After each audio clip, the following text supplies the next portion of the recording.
Hello दोस्तों, इस video में हम लोग देखेंगे चक्रवात क्या होते हैं, जिसे हम साइक्लोन भी कहते हैं।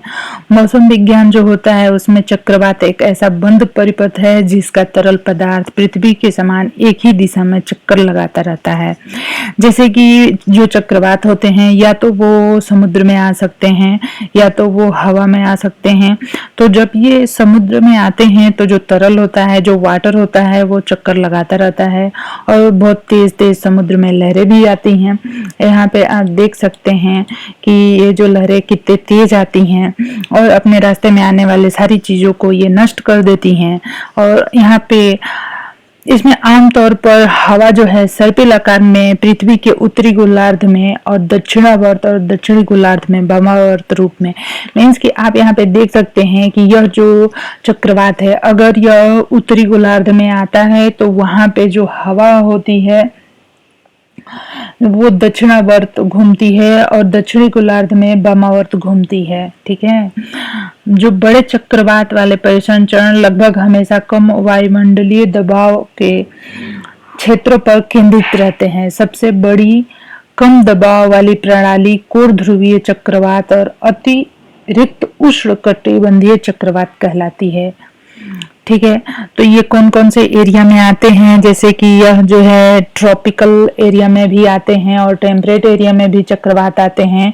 और वायु दाब या फिर समुद्र के ऊपर जो दाब होता है उस दाब में अंतर के वजह से ही ये चक्रवात बनते हैं। चक्रवात का गठन जो होता है, उसका गठन क्यों होता है? चक्रवातीय अंश अतिरिक्तता उष्णकटिबंधीय चक्रवात बड़े अक्षांश वाले तापमान पर तरंगों का रूप धारण कर लेते हैं, जिन्हें बैरोक्लिनिक क्षेत्र कहा जाता है। मौसम अलग घनत्व वाली हवाओं के दो भाग को अलग करता है और मौसमी घटना चक्र में सबसे प्रमुख होता है। हवा के अंश तापमान या आर्द्रता में अलग हो सकते हैं। मजबूत ठंडी हवाएं और गंभीर हवाएं होती है गंभीर मौसम में तूफान की संकीर्ण पट्टियों के रूप में। उष्णकटिबंधीय चक्रवाती अंश उष्णकटिबंधीय चक्रवातों के विकास की प्रक्रिया का वर्णन करता है।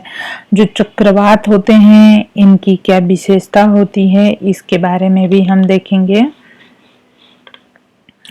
तो आप यहाँ पे देख सकते हैं कि जो हवा में जो चक्रवात आते हैं उनका इमेज कुछ इस तरह का होता है।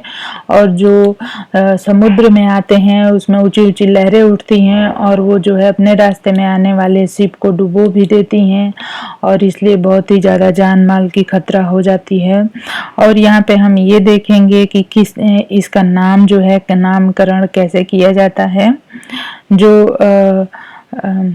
जो चक्रवात होते हैं इनका नामकरण कैसे किया जाता है।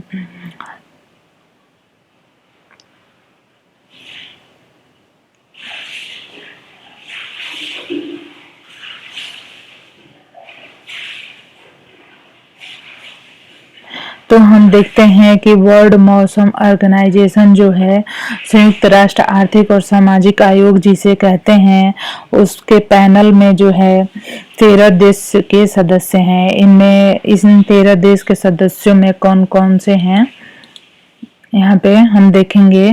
यहाँ पे हैं Myanmar, Pakistan, Maldives, Oman, Bharat, Bangladesh, Sri Lanka, Thailand, Iran, Qatar, Saudi Arab, संयुक्त अरब अमीरात, यमन जो चक्रवात का नाम तय करते हैं। 8 सदस्य वाले पैनल ने 2004 में 64 नामों की एक लिस्ट बनाई, फाइनल की थी। मीन्स कि 2004 से अभी तक 64 जो साइक्लोन है या जो चक्रवात है आ चुके हैं और उन्हीं में से अल्फाबेटिकली एक एक नाम दिया गया। और अभी जो है, अभी पिछले साल भारत में कहर बरपाने वाला जो चक्रवात था अम्फान, वो जो है उस नाम का अंतिम सूची में अंतिम नाम था। और फिर जो है WMO ने की समिति में 2018 में 5 और देशों को शामिल करने के लिए सदस्यों की सूची विस्तार किया। पिछले साल जो है एक नई सूची जारी की गई चक्रवातों के नाम की, जिसमें 169 नाम है और 13 देशों के सुझावों का यह संकलन है। उसी में से यह जो है नाम ताउतेन नाम रखा गया है और यह नाम जो है किसने दिया है? म्यांमार ने दिया है। तो फ्रेंड्स, आपको वीडियो कैसा लगा ज़रूर से बताएं और चैनल को सब्सक्राइब कर लें, लाइक करें, शेयर करें। धन्यवाद।